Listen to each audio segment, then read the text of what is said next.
Assalamualaikum warahmatullahi wabarakatuh. Bersama Nasrul di sini, saya akan mencoba menjawab soal UAS dari bank dan lembaga keuangan. Nomor 1, jelaskan apa yang dimaksud dengan kesehatan bank. Kesehatan bank itu adalah kemampuan suatu bank untuk melakukan kegiatan operasional perbankan secara normal dan mampu memenuhi semua kewajibannya dengan baik dan sesuai dengan peraturan perbankan yang berlaku. Nah, di sini tuh jika bank itu sehat itu biasanya operasionalnya itu berjalan dengan normal. Tidak adanya macet kredit atau apa. Nomor 2, jelaskan apa pentingnya menjaga kesehatan bank bagi suatu perekonomian. Nah, pentingnya menjaga kesehatan bank bertujuan agar nasabah tetap memberikan kepercayaan kepada bank tersebut. Suatu bank yang besar, jika mengalami kebangkrutan atau kurang sehat di dalamnya, maka akan menyebabkan penarikan dana secara tiba-tiba oleh nasabah. Nah, di sini akan mengakibatkan perekonomian juga bergoyang dan akan mengakibatkan ketidakpercayaan terhadap bank tersebut lagi. Lanjut. Nomor 6, jelaskan dari mana sumber-sumber dana yang dapat dihimpun bank umum untuk selanjutnya disalurkan. Sumber dana dari bank umum tersebut biasanya terdapat dari 3. 1, dana yang bersumber dari bank itu sendiri. 2, dana yang bersumber dari masyarakat luas. Dan 3, dana yang bersumber dari lembaga lain. Nah, dana yang bersumber dari bank itu sendiri biasanya bersumber dari pemegang saham atau pemilik saham. Nah, dana yang bersumber dari masyarakat adalah dana-dana yang berasal dari baik perorangan maupun badan usaha yang diperoleh dari bank dengan menggunakan berbagai instrumen produk simpanan yang dimiliki oleh bank.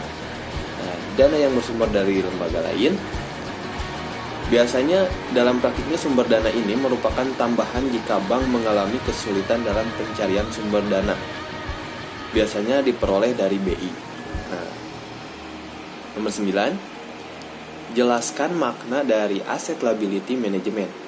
Nah, Asset Liability Management atau bisa disebut dengan ALMA merupakan proses siklus PDAC atau Plan, DO, Check, and Action terhadap pengumpulan proses analisa, laporan, dan penetapan strategi pengelolaan aset dan kewajiban dengan tujuan untuk mengeliminasi risiko yang ada untuk mencapai tujuan tertentu. Nah, biasanya fokus dari Asset Liability Management atau ALMA itu sendiri adalah mengkoordinasikan seluruh portofolio aset dan kewajiban guna memaksimalkan keuntungan yang nantinya akan diberikan melalui dividen kepada seluruh pemegang saham dalam jangka panjang dan memperhatikan kebutuhan likuiditas dan prinsip-prinsip kehati-hatian. Nomor 10, jelaskan komponen yang digunakan untuk menentukan suku bunga kredit. Nah, komponen yang digunakan untuk menentukan suku bunga kredit itu terdiri dari 4. 1, total biaya dana, biaya operasi dalam melakukan kegiatan setiap bank, cadangan resiko kredit, laba yang diinginkan, dan lain-lainnya.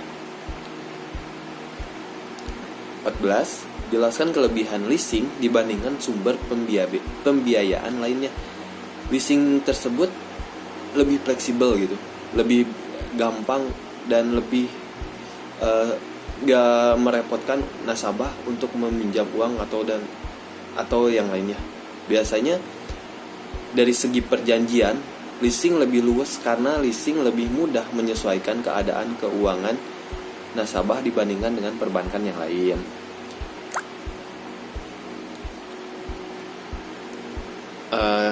Nomor 16, jelaskan arti pentingnya asuransi bagi masyarakat.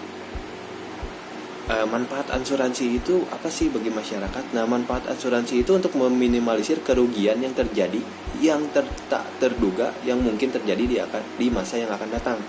Misalnya kecelakaan, bencana alam, kebakaran, hingga biaya rumah sakit.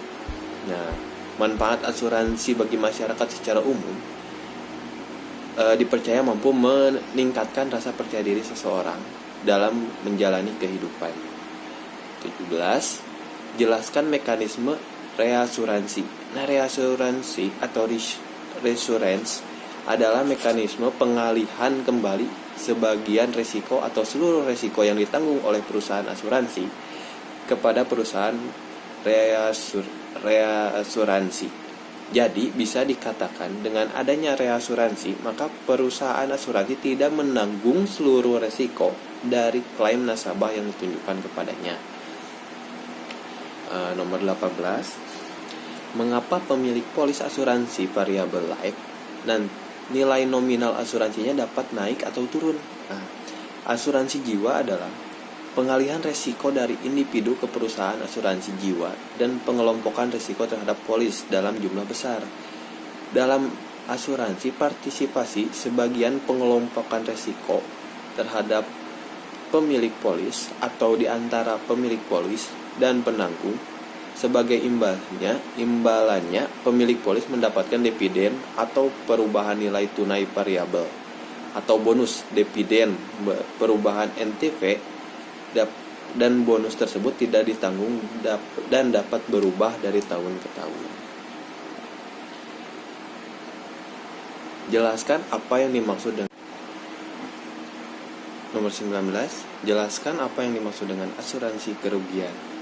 Asuransi kerugian disebut juga dengan asuransi atau general insurance, yaitu jenis asuransi yang memberikan perlindungan atau jaminan pada harta benda risiko peristiwa tak terduga. Dalam pengertian lebih kompleks, asuransi kerugian merupakan jenis asuransi yang memberi ganti rugi kepada seorang pemilik asuransi yang kemudian disebut sebagai bertanggung jawab yang menderita kerugian atas harta benda miliknya, di mana kerugian tersebut terjadi karena suatu bahaya atau bencana. Nomor 20. Salah satu prinsip dasar dalam asuransi adalah insurable interest. Jelaskan apa yang dimaksud dengan insurable interest. Insurable interest adalah hak untuk mengasuransikan yang timbul dari suatu hubungan keuangan antara tertanggung dengan yang diasuransikan dan diakui secara hukum. Contohnya hubungan keluarga seperti suami, istri, anak, ayah, ibu, dan yang lainnya. Bisa juga dengan hubungan bisnis seperti kreditur dengan debitur, perusahaan dengan sumber penting perusahaan. Terima kasih. Sekian, mohon maaf atas kekurangannya. Wabillahi taufiq wal hidayah. Assalamualaikum warahmatullahi wabarakatuh.